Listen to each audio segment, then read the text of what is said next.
Pemirsa yang dimuliakan Allah Subhanahu wa taala, telah kita sebutkan 5 perkara yang dia tersebut merupakan bagian dari sihir. Ada iyafah, ada tarku, ada tatayyur, kemudian ada tanjim ilmu nujum, kemudian yang kelima yang terakhir adalah an-nafath bil uqad, yaitu membacakan mantra-mantra pada tali-tali yang sudah dibuhul, yang sudah disimpul.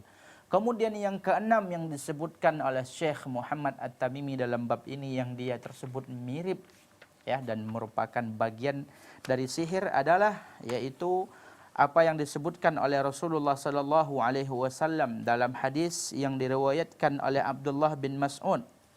Rasulullah sallallahu alaihi wasallam bersabda, hadis ini diriwayatkan oleh Imam Muslim. An Ibnu Mas'ud radhiyallahu anhu anna Rasulullah sallallahu alaihi wasallam qala. Rasulullah sallallahu alaihi wasallam bersabda, "Ala hal unabbi'ukum mal adhu?" Maukah kalian sahabatku aku sampaikan, aku kasih tahu, aku kabarkan kepada kalian apa itu al-'adah. Dan ulama ikhtilaf di sini, ada yang mengatakan adah, ada yang mengatakan idah, tapi yang lebih kuat itu adalah al-'adah. Maka Rasulullah sallallahu alaihi wasallam mengatakan hiyan namimah. Al-'adah itu adalah namimah, adu domba. Al-qalatu bainan nas, yaitu orang-orang yang menghasut manusia. Jadi kalau kita lihat hadis ini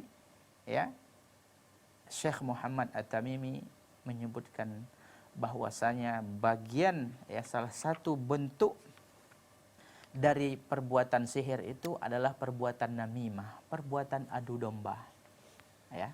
Apa kaitannya adu domba dengan sihir? Apa sih korelasinya? Kalau kita pikir-pikir secara singkat mungkin belum kita temukan apa hubungannya. Kok bisa namimah ini dikategorikan bagian dari sihir?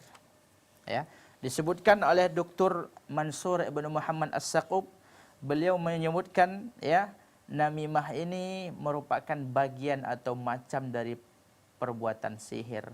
Karena akibat yang ditimbulkan oleh perbuatan namimah ini adalah sama atau mirip dengan akibat yang ditimbulkan oleh perbuatan sihir. Dalam Al-Quran surah Al-Baqarah, Allah Subhanahu wa ta'ala menjelaskan bahwasanya salah satu akibat buruk dari perbuatan sihir ini adalah memisahkan antara seorang dengan orang yang dia cintai, memisahkan seorang suami dengan istrinya. Ini adalah efek dan akibat dari perbuatan sihir. Ternyata ini juga bisa terjadi karena perbuatan namimah.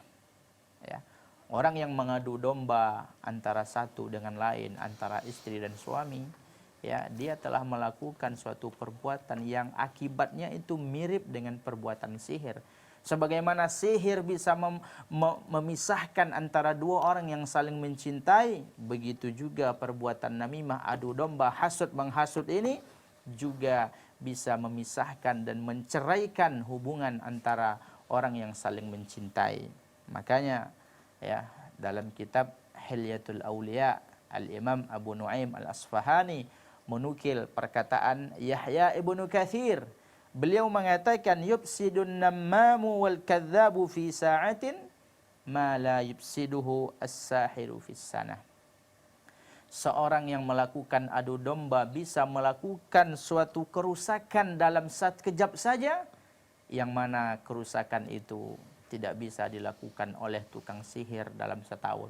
Artinya perbuatan akibat dari perbuatan namimah walaupun dilakukan sebentar saja itu lebih dahsyat, bisa saja lebih dahsyat daripada akibat perbuatan sihir yang dilakukan oleh tukang sihir selama bertahun-tahun.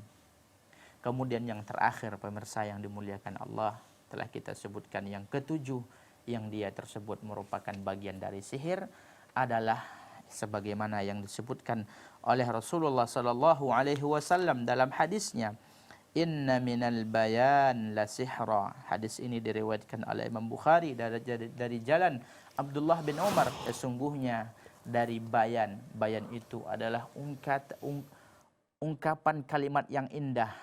Rasulullah mengatakan sesungguhnya ungkapan penjelasan kalimat yang indah ya mengandung unsur sihir. Sebenarnya ya sudah kita tentunya ini sudah maklum bagi kita. Kadang-kadang ketika ada orang ya yang mengungkapkan suatu kalimat yang indah ya dengan begitu indahnya membuat orang terpukau dan dia tersihir dengan perkataan tadi. Apakah ini diperbolehkan? Ya, para ulama kita menjelaskan. Kalau seandainya ungkapan yang indah ini digunakan untuk suatu yang positif, untuk suatu yang baik menurut syariat, untuk menyampaikan agama Allah, untuk menegakkan kebenaran, tentunya itu diperbolehkan. Akan tetapi kalau seandainya perbuatan ya ini bayan, ungkapan-ungkapan kata-kata indah ini, ya ungkapan untayan kalimat-kalimat indah ini digunakan untuk untuk menjatuhkan hak orang lain, untuk menegakkan kezaliman dan untuk memadamkan kebenaran, untuk menimbulkan suatu kezaliman, tentunya ini tidak diperbolehkan. Sebagaimana yang dinukil oleh Al-Imam Ibnu Qayyim dalam kitab I'lamul Muwaqqi'in. Jadi ya 6 dari perkara yang telah kita sebutkan tadi ini merupakan perkara-perkara yang mirip dengan sihir yang harus kita hindari, akan tetapi yang terakhir itu dilihat. Kalau seandainya tujuan dari ungkapan indah ini untuk menyihir orang lain agar dia bisa mengikuti kebenaran, maka itu suatu yang baik. Akan tetapi ya apabila tujuan dari ungkapan indah ini tujuannya adalah untuk mematikan dan mengubur kebenaran agar orang tersihir dengan kebatilan, maka itu suatu yang dilarang dan diharamkan dalam agama kita. Inilah yang dapat kita sampaikan.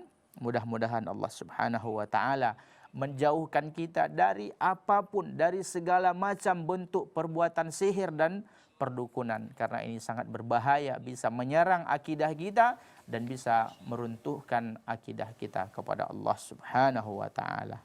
Wallahu a'lam. Iya, terima kasih sahabat kaum muslim, Anda masih bersama kami. Ya, sebelum kita berpisah masih ada satu lagi pertanyaan nih Ustadz. Ini ada pertanyaannya masuk. Ya, Assalamualaikum Ustadz. Waalaikumsalam warahmatullahi wabarakatuh. Ya, dari Agun di Indramayu, Jawa Barat. Pertanyaan Ustadz, apakah hukumnya melakukan pengobatan jarak jauh dengan cara doa-doa? Silakan Ustadz. Kalau maksudnya mendoakan orang sakit, ya tentunya kita rinci dulu. Maksudnya ada sepulan sakit, ya orang tuanya jauh, dia di pulau ini, orang tuanya di provinsi ini, kemudian dia doakan, ini diperbolehkan, ya, dan ini merupakan salah satu yang dianjurkan, mendoakan orang yang sakit, dan ini diperbolehkan walaupun kita tersebut jauh, ya. Akan tetapi kalau seandainya dilakukan dengan langsung ziarah, ya, menjenguk orang sakit kemudian kita bacakan doa, itu lebih afdal, dan itu yang dilakukan oleh Rasulullah. Akan tetapi kalau kita jauh kemudian kita doakan, itu diperbolehkan.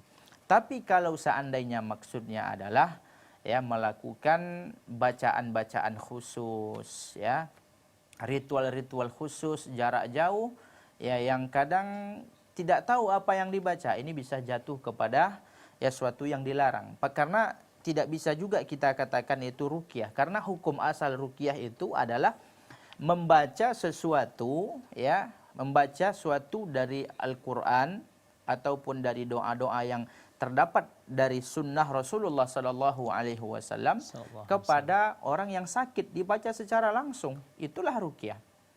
Nah, bagaimana kalau seandainya ya ruqyah tersebut, ayat-ayat tersebut dibaca, doa-doa itu dibaca tanpa ada pasiennya? Maka para ulama menjelaskan ini bukan suatu yang dianjurkan. Laisa bimasyru', ya bukan suatu yang dianjurkan. Tetapi kalau seandainya ya pasien tersebut mendengarkan apa yang kita baca, ya itu tentunya diperbolehkan, karena itu sama hukumnya dengan langsung, ya karena dia mendengar. Contohnya ya meruqyah dengan telepon, ya kita bacakan langsung, itu boleh saja, walaupun ya lebih afdal itu adalah yang baik itu yang direkomendasikan oleh para ulama kita adalah dengan langsung, dan itu yang dilakukan oleh Rasulullah. Pegang ya tempat yang sakit itu. Kalau dia sakit kepala, sakitnya di kepala, pegang kepalanya. Kalau sakit di tangan di sini, pegang apa tangannya itu kita pegang. Kemudian bacakan ayat-ayat, kemudian nanti ditiupkan. Ya, ditiupkan. Setelah kita membaca ayat-ayat ruqyah kemudian ditiupkan, karena seperti itulah yang dicontohkan oleh Rasulullah SAW dan Iya. para sahabatnya. Wallahu a'lam.